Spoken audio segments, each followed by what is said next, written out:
Modification du règlement des piscines de Grenoble. Avec à peine voilée l'autorisation du burkini, gros morceau du conseil municipal de ce lundi. Un sujet qui divise, y compris au sein de la majorité d'Éric Piolle. Ça chauffe à l'intérieur et à l'extérieur de la salle. Un mois après l'incendie volontaire qui a privé des milliers d'automobilistes du passage du pont de Brignoux, une quarantaine d'élus du Grésivaudan sont venus vendredi dernier réclamer à l'AREA la gratuité totale de la portion d'autoroute entre Crolles et le Touvet. Et puis la saison du FCG est terminée, mais avant de partir en vacances, les membres des équipes de rugby de Grenoble en ont profité pour faire une petite visite sur le chantier d'insertion des jardins du Prado pour s'initier au maraîchage et apprendre quelques passes. Bonsoir à tous, ravi de vous retrouver dans ce JT du lundi 16 mai 2022, du lundi au vendredi à partir de 18h, l'essentiel de l'actualité du Grand Grenoble. Le 16 mai, c'est la journée internationale du vivre ensemble en paix décrétée par l'ONU. C'est aussi ce lundi que le conseil municipal de Grenoble examine la délibération qui modifie le règlement intérieur des piscines et la tenue de bain autorisée. Depuis plusieurs semaines, beaucoup de voix se font entendre contre ce texte qui, dans son article 10 sur l'hygiène et la sécurité, permettrait aux femmes qui le souhaitent de se baigner en burkini. Avant même le début du conseil, vers 14h30, plusieurs groupes se sont retrouvés pour manifester devant le bâtiment du Forum de la métro qui accueille ce conseil. Le groupe d'opposition de droite mené par Alain Carignon, plus bruyant et démonstratif, et des habitants de la métropole non encartés, mais pour beaucoup à gauche qui avaient choisi de manifester silencieusement, mais avec le même but, le retrait du texte. Ce qui nous motive, c'est qu'il y a une avancée de l'islamisme politique qui veut un affichage politique dans l'espace public, qu'Éric Piolle le facilite et le favorise. Il donne donc un signe incontestable à cette fraction politique. Il divise Grenoble, il divise les musulmans, il divise sa majorité. Et il donne une image détestable de cette grande ville de technologie, d'université et de recherche. Je dis oui à la liberté des femmes et il n'est pas question que ce symbole soit implanté à Grenoble et que Grenoble, ville des Lumières, ville de la résistance, paye le prix de la décision d'un seul homme. Le burkini aujourd'hui c'est un instrument qui ne relève pas de l'islam, c'est un instrument des plus intégristes, des islamistes, pour asservir les femmes et pour cacher leur corps du regard des hommes. Ça va à l'encontre de toutes les dizaines d'années de lutte pour le droit des femmes et ça c'est inadmissible. En ouvrant cette boîte de Pandore demain, toutes les revendications politiques, syndicales et religieuses un peu extrémistes vont également vouloir avoir la même expression dans les piscines et d'un lieu qui est un lieu normalement où l'on doit avoir la fraîcheur, la plénitude d'un endroit où on fait du sport, etc. Ça va devenir un endroit où tous les conflits internationaux vont se retrouver à cause de la présence des religions qui, à un moment donné, voudront chacune s'exprimer. C'est une honte quand, en Afghanistan, au même moment, des centaines de milliers, des millions de femmes sont soumises à cette obligation sous peine de perdre la vie. C'est une honte d'imposer ça dans notre pays de liberté et dans notre pays d'égalité entre les hommes et les femmes. Je me réclame d'être de gauche. Non, moi je ne suis pas anti-musulman, mais je suis là pour défendre les libertés de la femme, le combat de la femme musulmane aussi, de certaines femmes musulmanes. Un sujet qui intéresse aussi beaucoup de médias français. Près d'une trentaine de journalistes ont été accrédités alors que la métropole a demandé à ses agents de quitter les lieux cet après-midi pour télétravailler. Les débats dans la salle du Conseil ont commencé aux alentours de 15h avec l'appel suivi de prise de parole de tous les groupes de la municipalité. Et puis l'adjointe au sport, Céline Ménétrier, a présenté la fameuse délibération, point numéro 4 de l'ordre du jour, suivi de nouvelles prises de parole. Ni le maire, ni aucun élu de la majorité d'Éric Piolle n'a souhaité répondre aux questions de notre journaliste avant le vote qui ne devait avoir lieu que dans la soirée.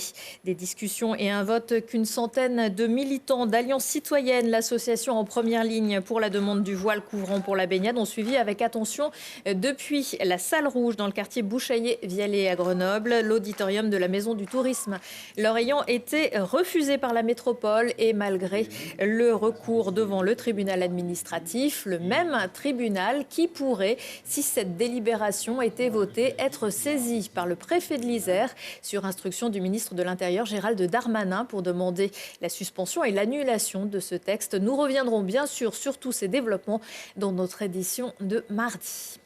Un feuilleton qui pourrait aussi durer, celui du pont de Brignoud, dont l'incendie volontaire début avril n'a toujours pas été élucidé. Une quarantaine d'élus se sont retrouvés vendredi dernier pour réclamer un geste fort de l'AREA, aussi bien pour les automobilistes amenés à effectuer cette liaison tous les jours que pour ceux qui font ponctuellement leurs courses de l'autre côté de la rive. Éléonore Pointeau. 43 élus du Grésivaudan réclament une réponse des ministres. Après l'incendie du pont de Brignoud le 4 avril dernier, nombreux sont les automobilistes qui subissent les déviations et se retrouvent coincés dans les bouchons. Pour éviter cette situation, certains prennent l'autoroute de Crolles au Touvet, mais cette dernière a un coût. Dans la mesure où le président du département, Jean-Pierre Barbier, et moi-même, en qualité de président du Grésivaudan, avons sollicité le ministre Djebari, chargé donc des transports, et le ministre Bruno Le Maire, chargé de l'économie et des finances, pour leur demander la gratuité de ce tronçon d'autoroute, de manière à ce que les entreprises et nos concitoyens puissent répartir les flux de circulation entre les deux départementales et l'autoroute, et alléger donc la contrainte qui pèse aujourd'hui dans nos communes. Des communes comme Villars-Bonneau voient la fréquentation de véhicules doubler, un problème pour les Villardiens. On est passé de 6 000 véhicules jour à 12 000 véhicules jour du jour au lendemain sur l'axe principal, avec un constat immédiat pour les habitants, c'est-à-dire donc la circulation, mais aussi de la pollution atmosphérique, du bruit, des nuisances, de l'insécurité au niveau pour les piétons et les cycles.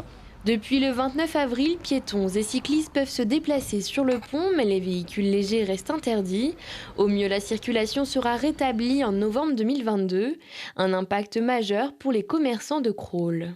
Les retours, c'est perte de chiffre d'affaires, c'est difficulté dans la période à revendre des fonds de commerce. Certains sont à l'étiage sur les clients qui viennent dans leur commerce.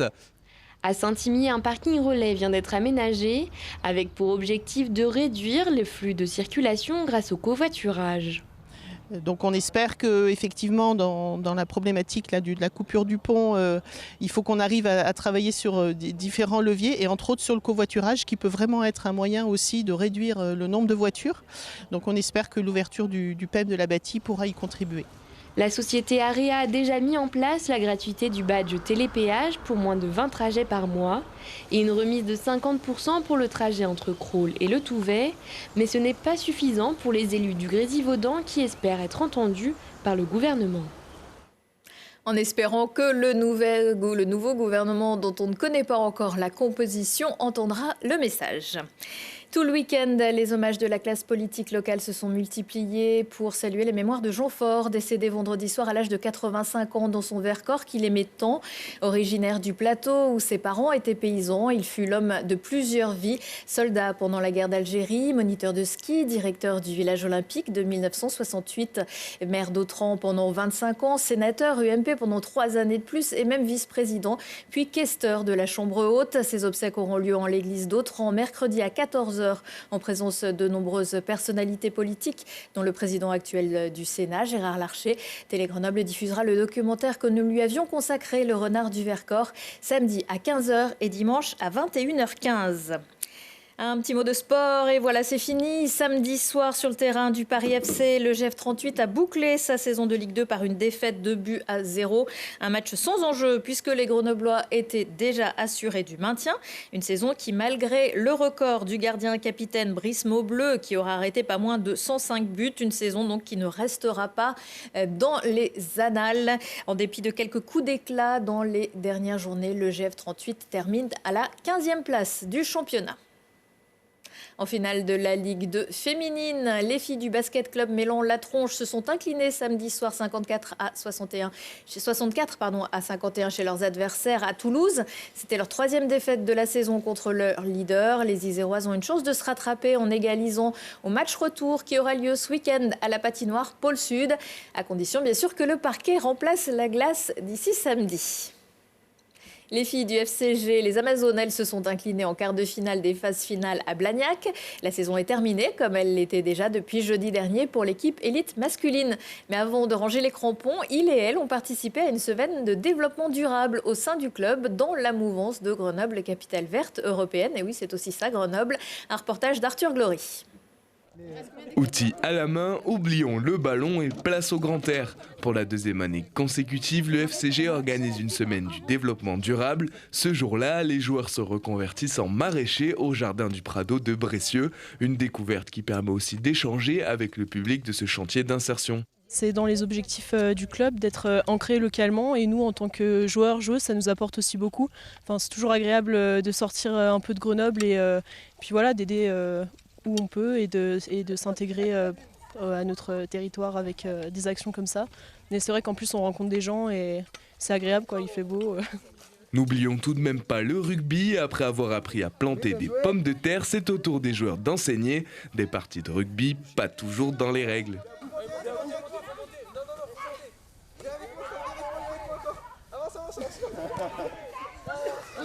Ce passage de témoin est à l'image du partenariat entre le club et l'exploitation.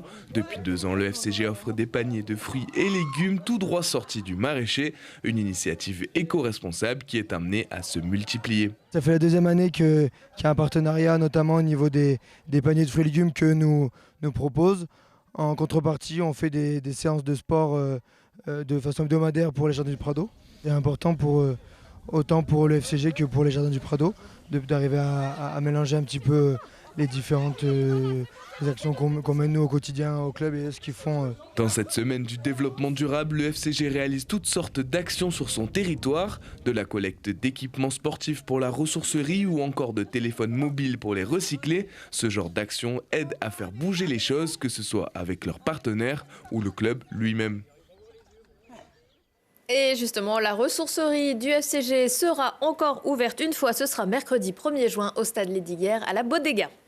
Quelques idées de sortie pour terminer. À la rampe à Échirolles, mardi soir, 7 acrobates virtuoses australiens accompagnés d'un percussionniste repousseront les limites de la performance physique et un peu de la gravité aussi. Simple Space de la compagnie Gravity Another Myth, ce sont des numéros étourdissants qui laissent bouche bée et un feu d'artifice espiègle et audacieux.